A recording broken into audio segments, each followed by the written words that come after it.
Bismillah. Alhamdulillah. Alhamdulillahi Rabbil Alamin.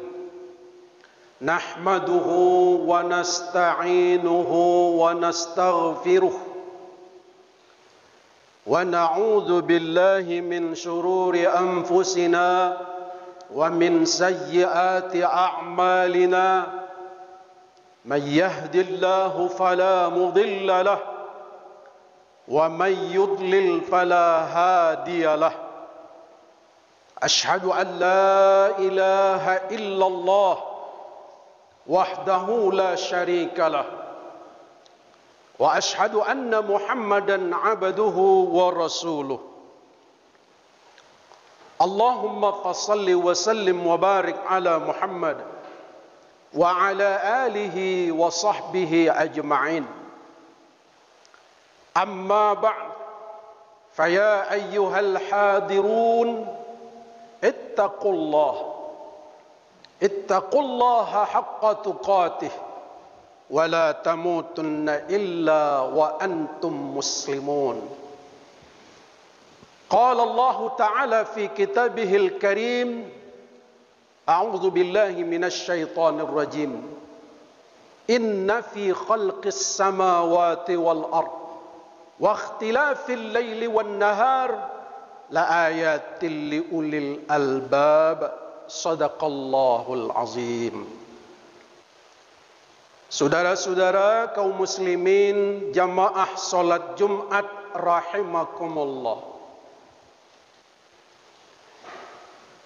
Generasi milenial adalah generasi yang lahir ketika sedang booming teknologi digital. Seyogyanya generasi milenial ini adalah generasi yang berwawasan positif, generasi yang selalu mengedepankan visi misi yang bagus dan baik, karena memang dia adalah merupakan sebuah agen perubahan. Visi misinya jelas dan selalu menginovasi dalam kehidupan. Itulah seharusnya generasi milenial. Dan menurut para pakar, generasi milenial ini lahir antara tahun 80-an sampai tahun 2000. Anak yang lahir tahun-tahun tersebut disebut dengan generasi milenial. Saudara, karakter positif dari generasi milenial ini seharusnya dapat kita nyatakan, dapat kita lihat dalam keseharian kita. Namun sayang, 1000 kali sayang, generasi milenial, pemuda, anak-anak milenial ini dalam fakta hari ini kenyataannya, mereka ditandai dengan sehari-hari melakukan berselancar di medsos.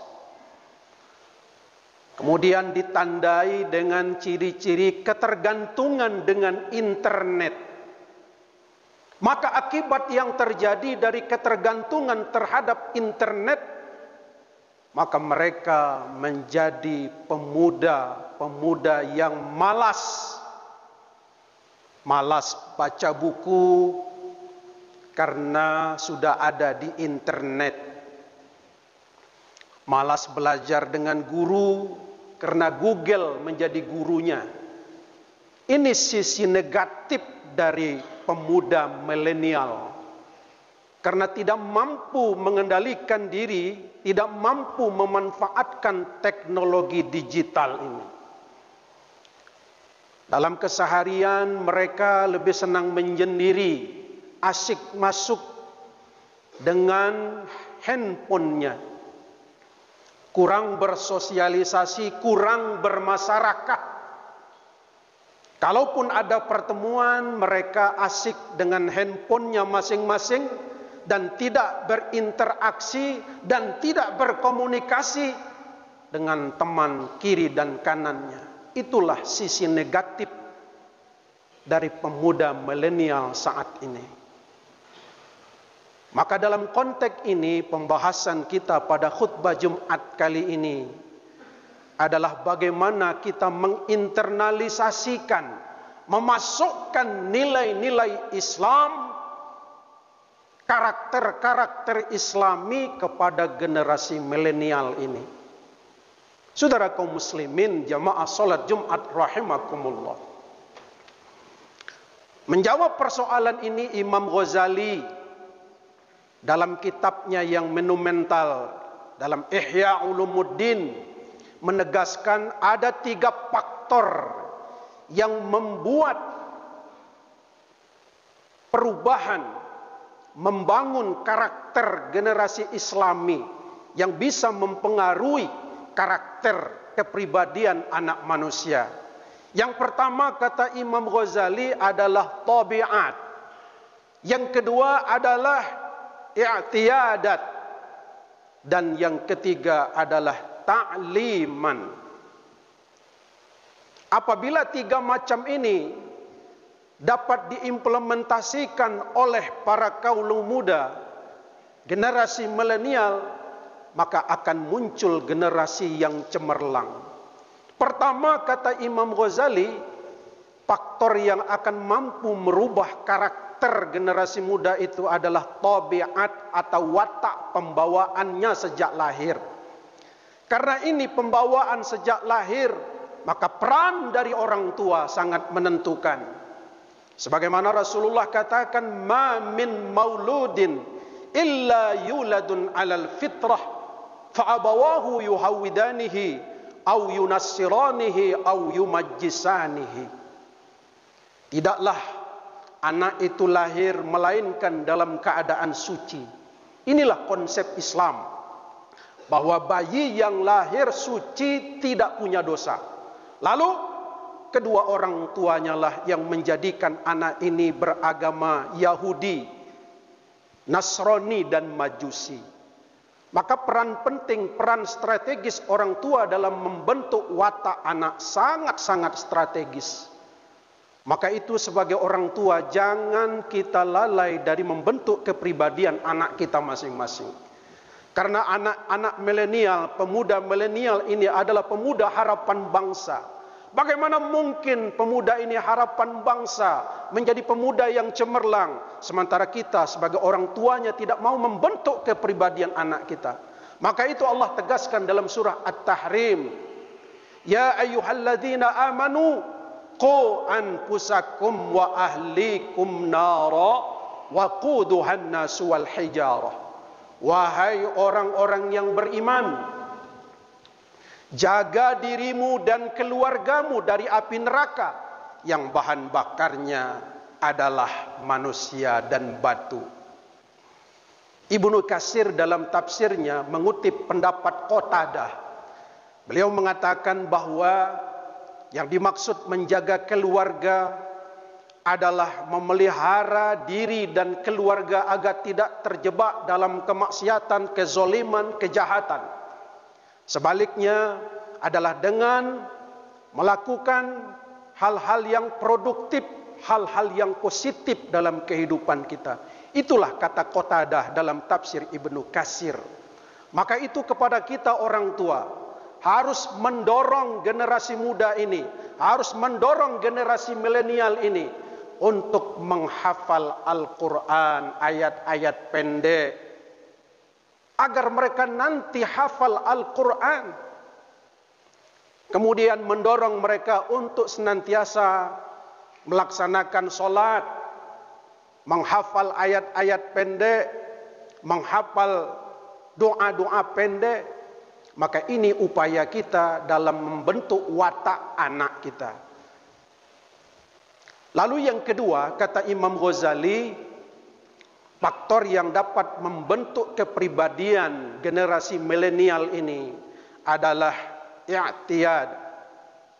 Apa itu? pembiasaan. Saudara kaum muslimin rahimakumullah. Kita sebagai orang tua, sebagai generasi tua, harus mesti membiasakan anak-anak kita. Biasakan dia membaca ayat-ayat pendek. Biasakan dia mengucapkan salam. Karena pembiasaan itu akan menjadi sebuah karakter. Sebagaimana yang diungkapkan oleh penyair yang sangat indah. Disebutkan bahwa pembiasaan akan menjadi sebuah karakter manakala dilakukan secara terus-menerus. Maka oleh karena itu dalam hadis muru auladakum bis shalah wahum abna'u sab'i sinin. Perintahkan anak-anakmu untuk melaksanakan salat ketika dia sudah berusia 7 tahun. Wadribuhum 'alaiha, dan pukullah mereka wahum abna'u 'ishrina. Pukul mereka ketika dia sudah usia 10 tahun. Dalam konteks ini masalahnya bukan pukul memukul, tapi penekanan di sini adalah pembiasaan kepada anak-anak kita. Karakter akan terbentuk dengan sendirinya manakala kita sudah dibiasakan sejak dari kecil. Biasa makan membaca doa, biasa keluar rumah membaca doa, biasa mengucapkan salam, biasa bertutur kata yang lembut, sopan dan santun. Begitulah cara yang diajarkan oleh baginda Rasulullah sallallahu alaihi wasallam dalam membentuk kepribadian generasi milenial. Bagaimana mungkin akan terbentuk generasi milenial yang bernilai Islami manakala kita tidak peduli dan membiarkan anak-anak kita tidak terbiasa dengan pendidikan yang Islami, membiarkan anak kita main game berhari-hari, membiarkan mereka bertutur kata yang kasar, membiarkan mereka tidak sholat, membiarkan mereka tidak mengaji Al-Quran setiap maghribnya. Maka apa terjadi dengan generasi milenial ini ke depan? Kaum muslimin jamaah sholat Jumat rahimakumullah. Yang ketiga, yang terakhir, faktor yang dapat membangun generasi milenial ini menjadi generasi yang Islami adalah ta'liman, pembelajaran. Saudara, akhlak manusia itu bisa terbentuk kepada siapa ia berinteraksi setiap harinya. Pepatah mengatakan orang yang selalu duduk di dekat orang-orang yang jual minyak wangi, maka dia akan keciuman minyak wanginya. Namun sebaliknya, bila orang yang selalu duduk di dekat orang yang tukang puput, pandai besi, maka dia pun akan keciuman bau arangnya. Pepatah ini memberikan pengertian yang sangat dalam bahwa dalam kita berinteraksi, kita butuh figur yang teladan bagi kita. Maka seorang ayah harus menjadi teladan bagi generasi milenial ini. Maka pandai-pandailah kita memberikan keteladanan kepada anak-anak kita. Jikalau kita tidak mampu memberikan keteladanan, masukkan dia ke dalam pondok pesantren. Karena di sana begitu banyak teladan yang sudah ditauladankan oleh guru-guru, ditauladankan oleh para seniornya. Masukkan dia ke rumah-rumah tahfiz. Jangan abai. Bila kita abai terhadap ini semua, maka kita akan tinggal menunggu kehancuran negeri, bangsa dan negara ini. Saudara kaum muslimin, kesimpulan dari khutbah Jumat kita pada kesempatan ini, jangan biarkan generasi milenial ini tidak tersentuh oleh nilai-nilai Islami. Mari kita tempa mereka dengan karakter-karakter Islami agar mereka mampu bersaing dan meningkat keimanan dan menjadi manusia yang bertakwa kepada Allah Subhanahu wa taala. Amin ya rabbal alamin. Barakallahu li wa lakum fil Qur'anil azim wa nafa'ani wa iyyakum bima fihi minal ayati wa dzikril hakim wa taqabbala minni wa minkum tilawatahu innahu huwal ghafurur rahim.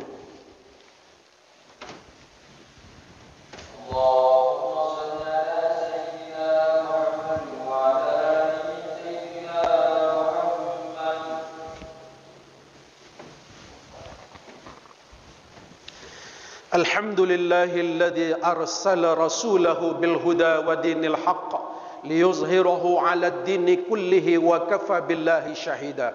أشهد أن لا إله إلا الله وحده لا شريك له وأشهد أن محمدا عبده ورسوله. اللهم فصل وسلم وبارك على محمد وعلى آله وصحبه أجمعين.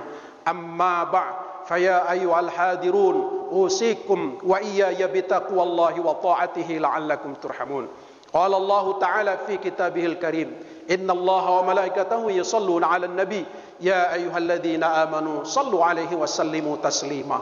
اللهم صل على سيدنا محمد وعلى آل سيدنا محمد كما صليت وسلمت وباركت على إبراهيم وعلى آل إبراهيم في العالمين إنك حميد مجيد. اللهم اغفر للمسلمين والمسلمات والمؤمنين والمؤمنات الأحياء منهم والأموات إنك سميع قريب مجيب الدعوات ويا قاضي الحاجات. ربنا آتنا في الدنيا حسنة وفي الآخرة حسنة وقنا عذاب النار. عباد الله إن الله يأمر بالعدل والإحسان وإيتاء ذي القربى وينهى عن الفحشاء والمنكر والبغي يعظكم لعلكم تذكرون. فاذكروا الله العظيم لكم ولذكر الله أكبر. أقم الصلاة.